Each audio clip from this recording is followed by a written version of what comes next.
Antoine, t'as fait une énorme connerie avec ton père. Qu'est-ce que t'as fait alors? Bah si tu veux, dans la famille, on aime bien rouler vite, on aime bien les voitures qui ont des gros moteurs. On aime bien rouler vite, quoi, si tu veux. Mon père, si tu veux, sur l'autoroute, on était en pleine nuit, on revenait de son travail. Parce que mon père était chauffeur-livreur, donc du coup, moi j'allais travailler de temps en temps avec lui, quoi. Là on revenait, on était sur l'autoroute, il était à peu près cette heure-là, voire un peu plus tard, je pense. Moi j'avais 13-14 ans à l'époque. On croise une Audi. On se raconte les bêtises qu'on a fait avec nos parents, hein. Je précise si on est d'arriver sur Énergie, Antoine nous raconte. C'est interdit de dépasser l'imitation de vitesse, je rappelle. Évidemment. La loi, c'est mon rôle, je suis obligé de le dire à chaque fois qu'il y a un truc illégal qui se passe. Et vous normal, allez voir, vu que normal. c'est très très illégal. Mais la ceinture. Je le répéterai 3-4 fois. Donc tu roulais un petit peu vite, t'étais avec ton père, t'avais 13 ans, vous étiez que deux dans la voiture? Ouais, on était tous les deux dans la voiture, ouais. Et puis du coup, on a croisé une Audi sur la route qui elle aussi roulait bien vite. Et puis mon père et ce monsieur se sont regardés et puis ça a été si tu veux là ils ont commencé à faire les cons, ouais, si tu veux, on va dire ça, ouais, ils se sont un petit peu regardés donc du coup ils ont commencé à bien accélérer et puis à bien pousser et puis dans un virage au bout d'un moment. Comment? Non, ils ont fait la course. Ouais, vous avez fait la course. Ouais, ils ont fait la course, ouais, voilà, ils ont fait la course et puis dans un bon virage, le mec avec son Audi, il était sur la droite. Et il a pris son virage un peu trop long et puis il a tapé la voiture de mon père. Et puis si tu veux, on a tapé 2 rambardes et puis ça a fini en tonneau. Mais non. Ah ouais, ça allait loin quand même. Un gros accident là. Ah, Je savais pas, je m'attendais pas à ça. Moi non plus, je savais pas la fin là. Ah les tonneaux genre. Oh là là, l'histoire. Ah ouais. Le truc, c'est que mon père lui, il a rien à l'heure d'aujourd'hui. Alors qu'il en est pas à son premier accident. Et moi, si tu veux, j'ai été, si tu veux, le tableau de bord il est remonté, mes genoux sont remontés jusqu'à ma tête, quoi, si tu veux. Et j'ai une rotule qui a explosé. Et maintenant, je porte une rotule en plastique. Oh là là, ah oui. Ah ouais. À cause de ça, putain. Et là, ton père, il doit s'en vouloir. Ah bah oui, non. Ah ouais. Ah là, tu t'en veux. Ah bah là, grave. Bah Ah ouais, oui. ouais. Donc voilà quoi. Donc, Attends, mais ça vous m'empêche faites. pas. Attends, mais excuse-moi, mais vous faites ce tonneau là. Tu t'es endormi, genre t'étais Bah, dans tu le t'en coma, t'as été assommé ou tu te rappelles de tout?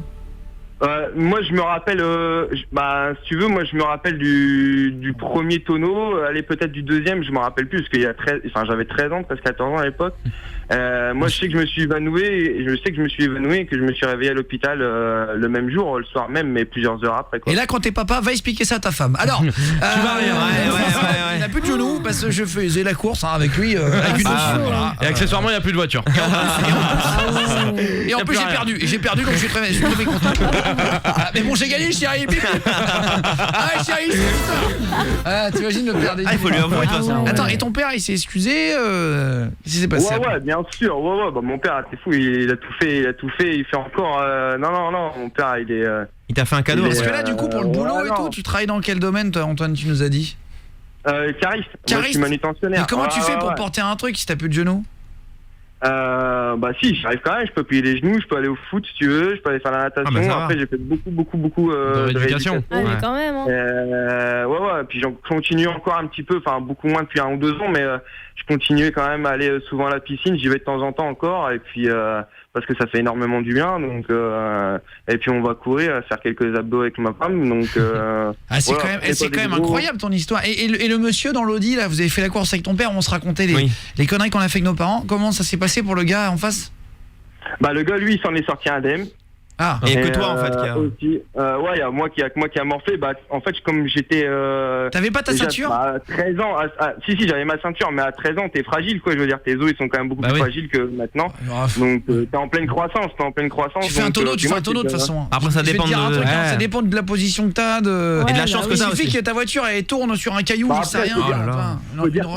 On était tous dans de très bonnes voitures. L'autre il était dans une allemande, mon père aussi. Mon père il avait une vieille M5 à l'époque, donc il y avait quand même près de 400 chevaux. Ouais, une BMW, elle avait près de 400 chevaux, donc tu vois, c'était déjà des beaux bébés, quoi, à l'époque. Après, c'est parce qu'il y a beaucoup de chevaux que c'est plus costaud. T'es bien dedans. La preuve, regarde. Non, mais après, c'est bien. T'es blessé quand même. Attends, et donc ça t'a arraché et donc tu t'es réveillé, tu te rappelles plus du tout. Et ta mère, elle a dit quoi que ton père il fasse des courses avec son fils à 13 ans à côté? Il s'est fait déchirer. Normal. Bah ouais. Voilà. Et voilà quoi, il s'est fait grave déchirer. Donc, mes parents, ils étaient plus à l'époque déjà à l'époque, ils étaient plus ensemble. Ah, c'est encore pire. Non mais le qui parle comme ça. Tu rigoles? Non, moi je suis une femme. Enfin, je suis un mari. Je pense qu'il y a des couples qui se sont déjà arrêtés pour moins que ça. Mais bien sûr. Oui, mais s'il avoue le mec, il blesse ton fils, mec. La rotule, c'est-à-dire qu'il tape plus de genoux. Oui, je suis d'accord, mais c'est à vie. Ah ouais. Toi, tu partirais à cause de ça? Bah, il y a des mères de famille qui sont déjà parties pour un mec qui s'est bourré la gueule avec son fils, par exemple. Je pense qu'il y a des... Ah, je me rends pas. Ouais, si, peut-être. Si, c'est grave. Et je pense qu'il y a des gens qui ont demandé de plus avoir la garde quand il est divorcé, de plus donner du tout au père. Au jugement, il dit le père, il est. Ah bah là, pour l'avocat de la mère, c'est énorme. Ton père, il a pas eu. Elle a pas porté plainte, ta daronne, ta maman? Non, parce que ça s'est passé vachement. Enfin, vachement bien au niveau administratif, si tu veux, parce que les deux mecs, ils étaient en tort. Mon père comme l'autre bonhomme, ils étaient en tort. Oui, mais justement. Donc, mais ta mère, elle aurait pu dire mon ex-mari, il est responsable, quoi. Ouais, non, mais en fait, il y a eu aucun dépôt de plainte de quoi que ce soit. Il y a vraiment eu rien au final. Il y a vraiment rien eu. Et puis même mon père, il a pas perdu son permis, rien, parce que mon père ni l'autre bonhomme ont porté plainte. Parce que ils étaient tous les deux. Ils étaient tous les deux responsables, ils savaient, les mecs ils savaient, c'est pour ça qu'ils ont pas porté plainte. Maintenant ils ont mangé une sale amende quand même, parce que comme on a détruit certaines zones de sécurité sur l'autoroute, il faut rembourser. Ouais, il a fallu tout rembourser et puis plus l'amende derrière, quoi. Et quand tu fais la course avec un homme comme ton père et un autre gars, est-ce qu'ils deviennent potes après? Est-ce qu'ils ont parlé après le truc en disant putain on est des débiles? Genre ça crée des liens. Est-ce que tu dois te sentir bête au moment où tu as l'accident?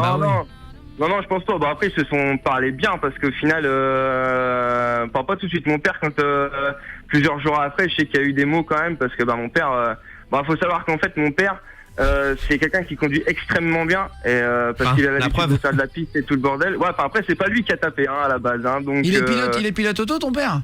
Ouais, il en a fait pas mal, c'est pas un pro mais c'est quelqu'un qui savait très bien conduire et même encore aujourd'hui. Et moi je vais souvent sur piste moi donc. Ouais, mais après tu sais je veux te dire un truc, quand tu fais la course, tu sais pas avec qui. Oui, le danger c'est pas toi, c'est les autres. Et c'est pas une piste la route quoi. T'es pas sur un endroit qu'il faut de toute façon, donc t'as pas le droit de le faire dans tous les cas, donc ça faut le préciser. Mais voilà, après merci en tout cas. Putain, on prend ouf l'histoire, impressionnant. Mais incroyable. Tu veux faire une dédicace avant de partir, Antoine, en speed?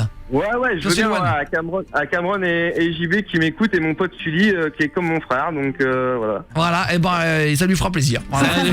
Il se reconnaîtra. Bisous mon poulet, merci d'être là. Bisous. Allez, à bientôt. Ciao. Salut Antoine, salut Antonio. Salut Antoine de Calais.